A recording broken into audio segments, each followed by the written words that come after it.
What's up, everybody? It's your favorite poor choice for a leader's favorite nerd, and today we are looking at the Magic Square Brobdingnag. I'm not sure, maybe it's some reference I don't get, which is fine. It's from Magic Square and is on loan to me from Ace Milo, part of the Realm of Collectors, and has a show on their channel called Figure Banging, which is a live review show that you might want to check out. So this is the Legends class Ultra Magnus. We're going to be talking about Legends here soon. Not immediately, but soon. So it's only right that we get into this guy, and let's start with accessories.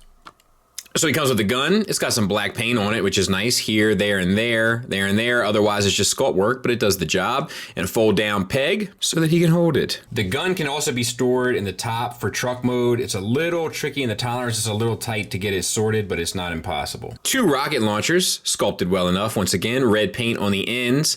And you have a little bit going outside the line on mine. That'll obviously be an individual. Results will vary. But they peg onto the shoulders just as you would like. And he also comes with a matrix that has some blue metallic painted in the center and some copper painted around it, which does look nice. He can't really put it in his chest. Did you ever think it was funny how it didn't fit quite right the first time he put it in? It's what we call foreshadowing. And you can pull this off, which is pretty sweet. And let's talk about the figure. So the head has light piping, which let's see if I can get you that. It does work fairly well, but it's going to look dull otherwise, but it is nice to have it for a legend scale figure. I'm good with that. We have white paint on the face, silver paint on the chin, and then these bits are a softer plastic, which is nice because the head tolerance is a little tight, and you do kind of end up putting pressure on these tips by accident.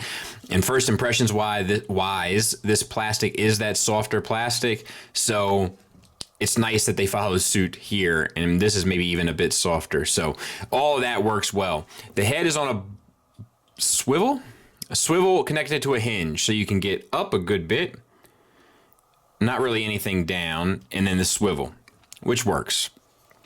For the shoulders, you have a hinge. Now, they work to varying degrees due to the stacks, but you can get it up to about there, which isn't hateful for an Ultra Magnus.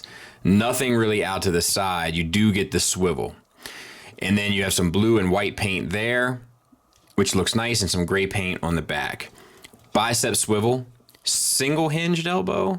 Yes, they get you 90 degrees, and then you do get a wrist swivel. You have to make sure that this blue forearm piece is pushed back all the way and just swivel it. As you do, the hands do have a tendency to come out. That's fine. It's even also fine to pull them out a bit to get a fuller swivel.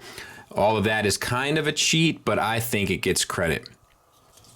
Moving on to the chest, we have some red translucent, and we have some paint apps. I think it's mainly the blue. Looks good enough. We have a waist swivel, and we have an ab crunch on a double hinge, so you can get him pretty far over and pretty far back. No worries there. White paint on the crotch. We have hip flaps. They'll rise up so that you can use your T-jointed ball joints and get them out about this far and get them forward and back for pretty much the full Monty. Thigh swivel, that works fine, built around the bottom of the ball peg socket. And a single hinge knee that gets you 90 degrees. So all of that works well. I feel like I got a kid down here that's trying to be sneaky. Yep. What do you need, baby? Can I do pearly beads? No, we're going to have dinner in exactly 17 minutes. So we're not going to get too involved into anything right now, okay? All right. And then we have some gray paint here, light gray, and then there. And on the sides. All that looks good. And then we have ankle no tilts, but you do have a rocker, a proper rocker to get you anything that you want. And then it cleans up like a champ. Look how pretty that is. With the chrome on there at the bottom. Looks really sharp. To get him transformed, we're going to start with prep work. We're going to extend the stacks. We're going to extend the forearms.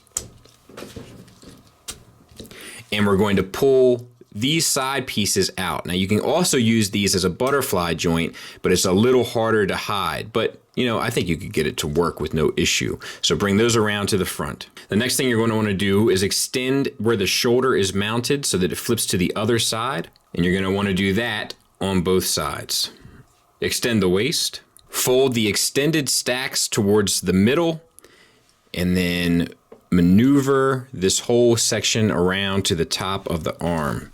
So we'll do that on the other side as well. It can be a little tight Just do your best. Swivel the arms all the way down to the opposite side. Pull the cab out. Fold the head in. Rotate the cab around to the top. From the back, pull the cab and all that to the top. Rotate your tires to the outside. And rotate your hip flaps up. On the front side, rotate this portion of the cab, which becomes the roof, to the front. A little bit of a tight tolerance there. And this piece actually comes down. And you can also move the arms so that the open joint is facing you. And you can also, while you're here, open up these pieces here. There's one. And there's the other. For the legs, untab this white panel and rotate towards you, and then take your flap that you pulled out and spin to the outside of the vehicle. Same for the other side.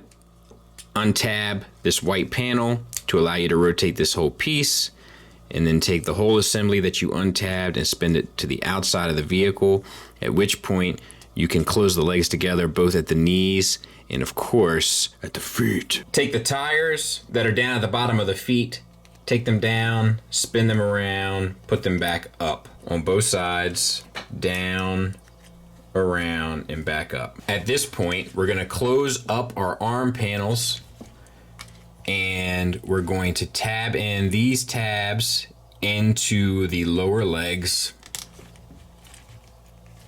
on both sides, and then extend these side assemblies all the way so that it latches on to the shoulder or chest assembly, depending on how you see it, on both sides. And at that point, and it also plugs into the thigh, we'll clean it up and we'll take a look at it.